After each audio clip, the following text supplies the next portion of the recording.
2025 সালে নভেম্বরে মা হওয়ার পর থেকেই ক্যাটরিনা কাইফকে ঘিরে ভক্তদের আগ্রহ ছিল তুঙ্গে। নবজাতককে সময় দিতে নিজেকে পুরোপুরি অন্তরালে নিয়ে গিয়েছিলেন তিনি। অবশেষে সেই আড়াল ভাঙলেন ক্যাট। সম্প্রতি মুম্বাইয়ের রাস্তায় গাড়িতে থাকা অবস্থায় লেন্সবন্দি হন তিনি। মুখে মাস্ক থাকলেও ক্যাটের চোখের উজ্জ্বলতার হাসি এড়াতে পারেনি ক্যামেরা। ভক্তদের উদ্দেশ্যে হাত নেড়ে অভিবাদনও জানান তিনি। তবে নেটিজেনদের নজর কেড়েছে তার পাশের যাত্রী। একা নয়, ক্যাটের সঙ্গে একই গাড়িতে দেখা গেছে তার দীর্ঘদিনের ফিটনেস ট্রেইনার ইয়াসমিন করাচিওয়ালকে। আর এই দৃশ্য দেখার পরেই শুরু হয় নতুন গুঞ্জন। তবে কি শরীরচর্চায় মন দিয়ে ফের পর্দায় ফেরার প্রস্তুতি শুরু করেছেন অভিনেত্রী?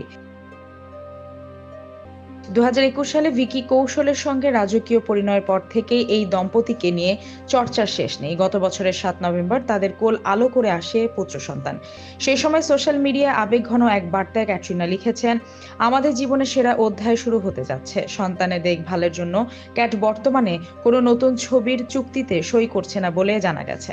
দীর্ঘ বিরতির পর প্রিয় তারকাকে এক ঝলক দেখে উচ্ছ্বাসিত ভক্তমহল। সামাজিক যোগাযোগ মাধ্যমে কেউ মন্তব্য করেছেন, এতদিন পর ক্যাটকে দেখে খুব ভালো লাগছে। আবার কারো প্রশ্ন, কবে পর্দায় ফিরবেন জনপ্রিয় এই অভিনেত্রী?